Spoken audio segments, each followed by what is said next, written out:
la rubrique environnement.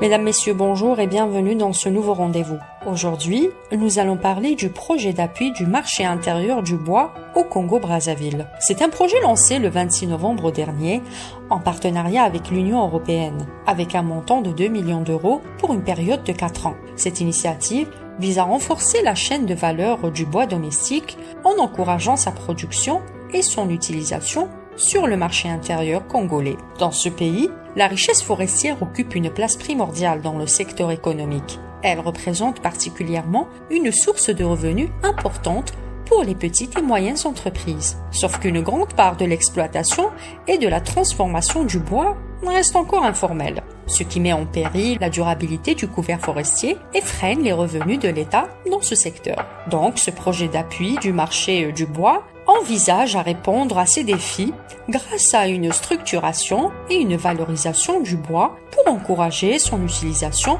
conformément aux normes légales et environnementales. Il faut savoir aussi que la superficie forestière du Congo est aujourd'hui évaluée à 66% de son territoire national. Les savanes observées dans le centre et dans le sud-ouest du pays occupent une superficie de 35% de son territoire. Actuellement, la politique faunique du Congo vise en priorité à faire de la forêt un secteur de croissance. De ce fait, ce projet d'appui se focalise sur plusieurs axes, notamment le soutien du développement économique grâce à la préservation des forêts, rendre la chaîne de valeur du bois plus visible sur le plan local et international.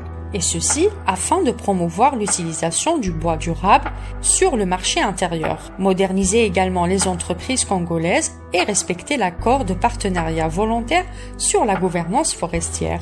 Et surtout, obtenir un meilleur accès au financement pour soutenir les investissements. Concernant les bénéfices, les petites et moyennes entreprises du secteur forestier auront désormais accès à des formations techniques pour améliorer la qualité de leurs produits et pouvoir se conformer ainsi aux normes légales.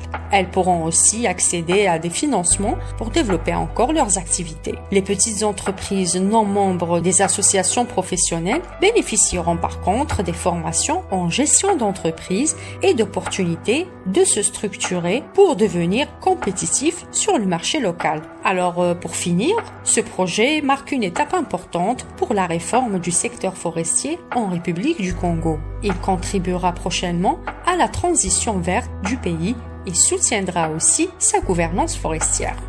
Et voilà, nous sommes arrivés au terme de ce numéro. Vous étiez avec Siham Bourazi à la présentation. Rendez-vous prochainement dans un autre sujet. À bientôt.